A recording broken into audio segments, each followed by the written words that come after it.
dinosaurios desarrollaron una curiosa estrategia para empollar sus huevos sin aplastarlos. Colocarse un espacio abierto en el centro de un anillo de huevos, el lugar justo sobre ellos. Los investigadores estudiaron cerca de 3 docenas de nidadas de nidos de huevos fosilizados pertenecientes a diferentes especies de oviporopterosaurios, un grupo de dinosaurios carnívoros implumados. Los investigadores dividieron los huevos en 3 clasificaciones basadas en el tamaño. Los huevos más pequeños, de unos 170 milímetros de longitud, se asignaron al grupo Elongathulithiopus, que probablemente incluía especies con masas corporales que variaban desde unas pocas docenas de kilos hasta 100 o 200 kilos, similar a las avestruces o los emus actuales. Los huevos de tamaño medio se asignaron al grupo Macroliptos y los huevos más grandes, de más de 240 milímetros de largo, al grupo Macroelongaphilus.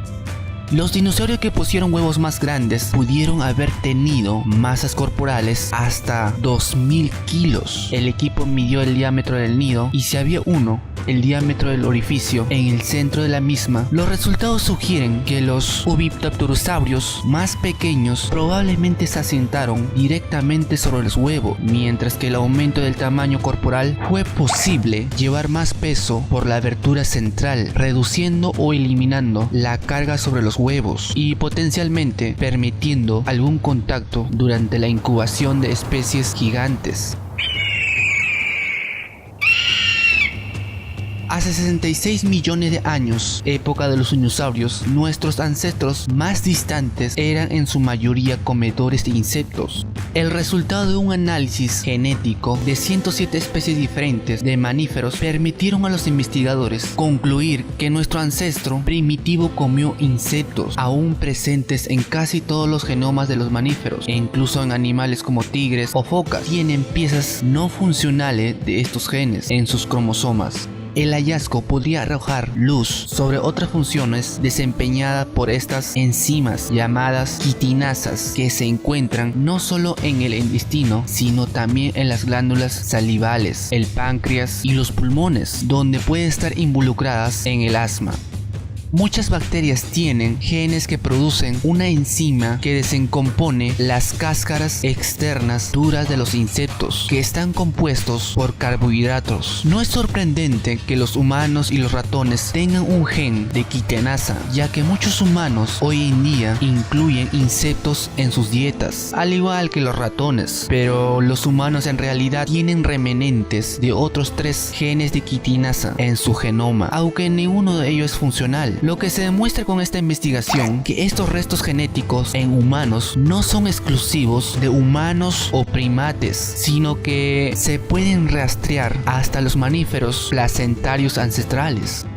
En general, encontraron 5 genes diferentes de enzima quitinasa, grupo más grande de los mamíferos, aquellos que tienen placentas, que permiten un desarrollo más prolongado en el útero.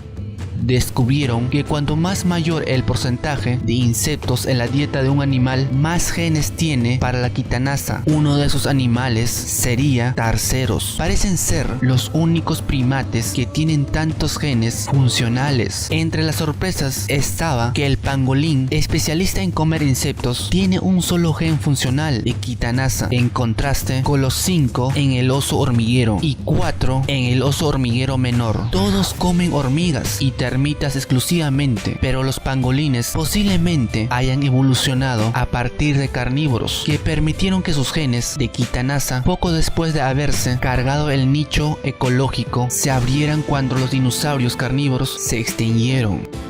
Al explorar cómo estos animales son capaces de digerir insectos, se decidió observar las quitinasas, cuyo papel en los mamíferos todavía no se conoce del todo. No se sabe, por ejemplo, si las enzimas permiten a los animales descomponer la quitina en los azúcares y usarlos como energía, o si la única función de las quitinasas es romper el exoesqueleto para permitir el acceso de los interiores blandos de los insectos y extraer nutrientes.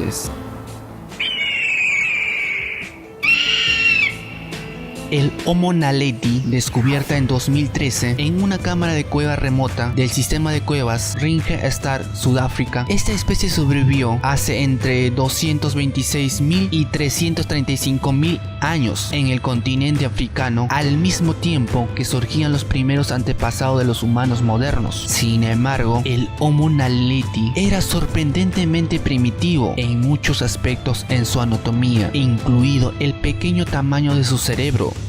A pesar de su pequeño tamaño cerebral, Naledi compartió algunos aspectos de la organización del cerebro humano, lo que sugiere que las innovaciones en la estructura del cerebro eran ancestrales dentro del género Homo. Los investigadores han reconstruido el hemisferio izquierdo del encéfalo de esta especie extinta, basándose en las marcas que dejaron en las paredes internas del cráneo de 5 individuos. El Homo naledi tenía la capacidad craneal de medio litro, más o menos un tercio. El nuevo trabajo demuestra que el giro frontal inferior, parte de la corteza cerebral donde se concentran capacidades de razonamiento complejo y el lenguaje, presentan similitudes claras con el Homo sapiens. A su vez, las circunvoluciones cerebrales del naledi son distintas a los de los grandes simios. Las ondulaciones de la corteza del naledi son parecidas también a los de los otros miembros del género Homo, con cerebros más grandes como Homo habilis, el Homo erectus, que fue el primero de su género en salir de África, y el Homo florensis. Hasta el momento, según los investigadores, no se sabía cuándo sucedieron los cambios en la forma del cerebro y si estos eran parte debidos al crecimiento del órgano. El Homo naledi nos demuestra ahora que parte de la frontera característica del cerebro humano ya existía en otras especies con cerebros mucho más pequeños.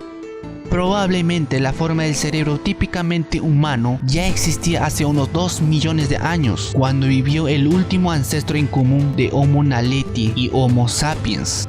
Según la opinión de una experta en el tema, el estudio es un buen recordatorio de que el tamaño del cerebro no es lo único importante. Uno de los ejemplos más obvios es el de los humanos modernos y los neandertales, quienes a pesar de tener grandes cerebros presentan formas significativas diferentes, lo que probablemente se habría traducido en habilidades diferentes, aunque esto es muy difícil de precisar en qué.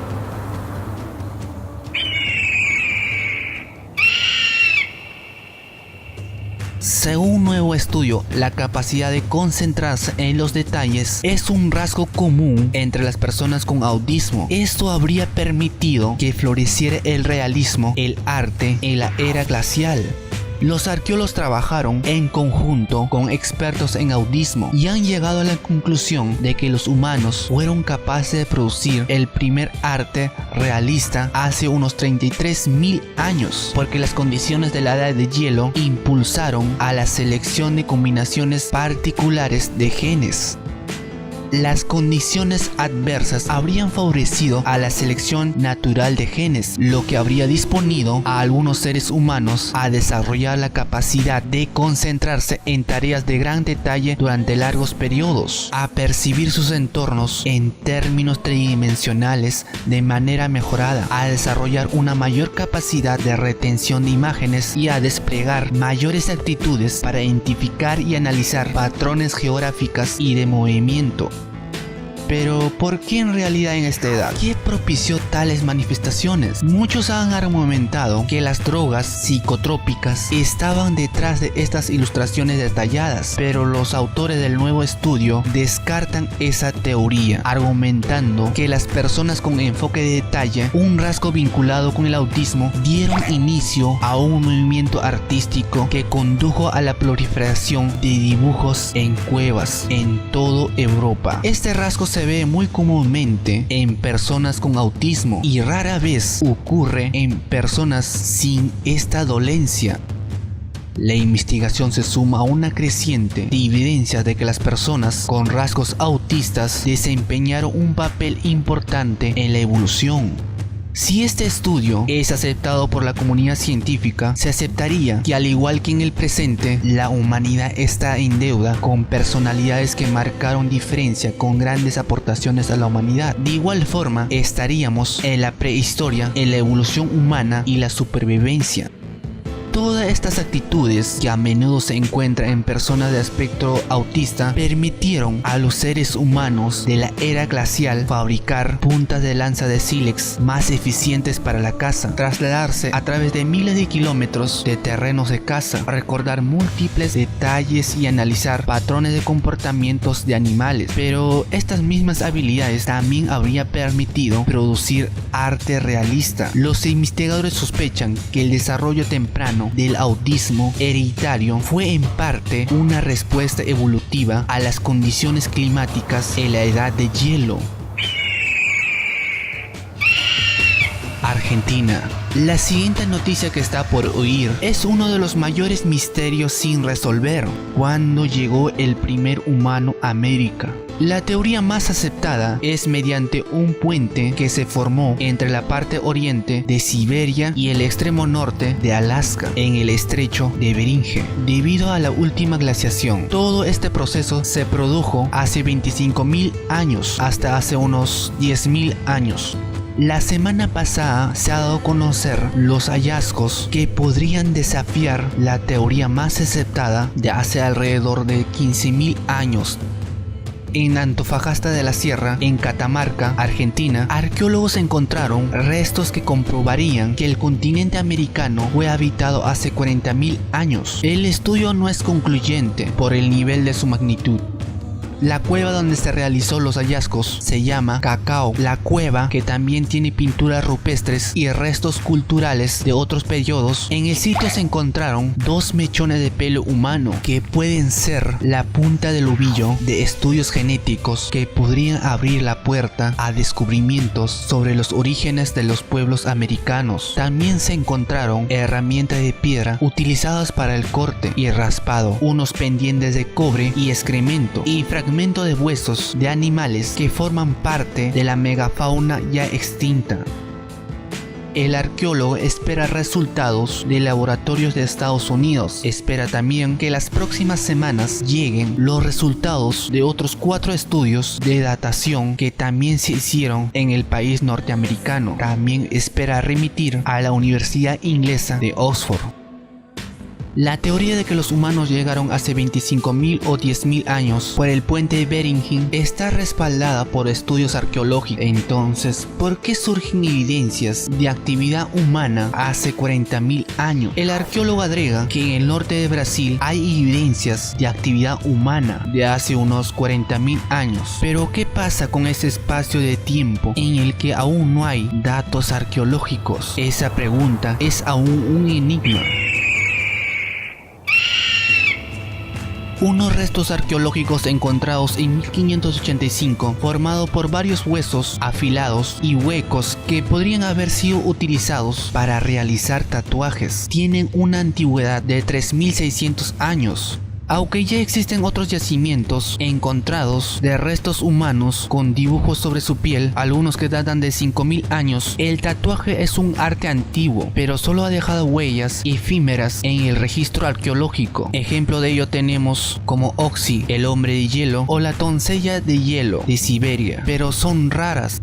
Los arqueólogos recién están comenzando a distinguir las agujas de tatuajes de otras herramientas que se utilizaron para tareas para trabajar el cuero o tejer cestas. A pesar de esos desafíos, un par de investigadores creen que han identificado lo que podría ser el kit de herramientas de tatuajes más antiguos del mundo, un conjunto de agujas puntiagudas talladas de huesos de pavo silvestre que se encontraron en una tumba nativa de Estados Unidos. Con la llegada de los europeos, prácticamente todos los grupos nativos americanos en las grandes llanuras practicaban el tatuaje. La identificación de estas herramientas recibe un impulso o un apoyo de otro estudio publicado el año pasado. También encontraron rasgos de pigmento de rojo y negro en las puntas de las herramientas. Se cree que el kit de herramienta tiene al menos 3.600 años de antigüedad y podría ser aún más antiguos. Los resultados iniciales de un estudio de radiocarbono de las conchas encontradas en el mismo sitio sugieren que tiene una antigüedad de 5.200 años. un equipo internacional de arqueólogos ha descubierto el primer ejemplo del uso de una brita en un equido, más concretamente un burro, en el cercano Oriente hace 4700 años.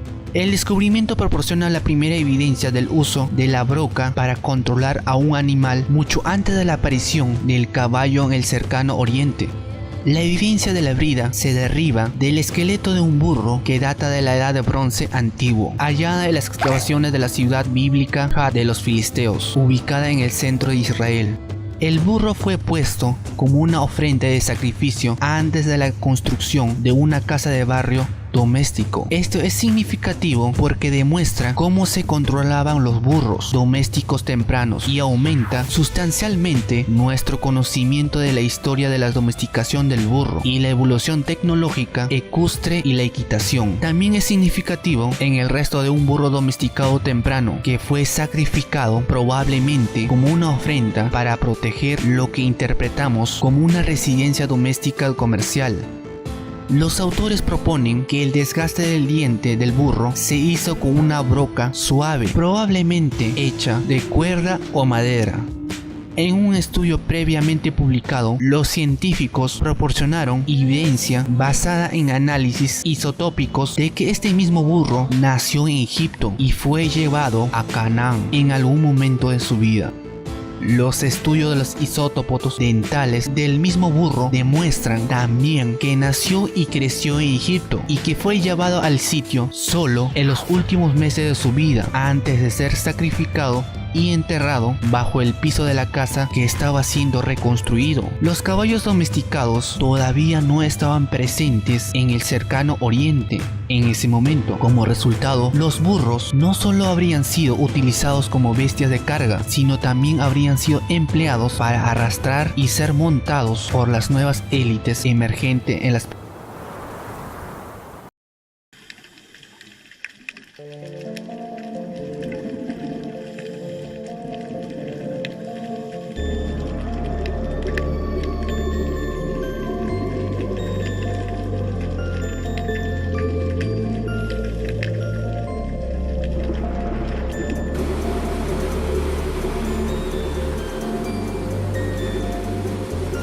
manejamos varias ideas, ¿no? Quizás luego de las campañas de extracción de guano, toda la evidencia que pudo quedar en la superficie de la isla fue destruida, pero algunas evidencias se conservaron bajo el mar.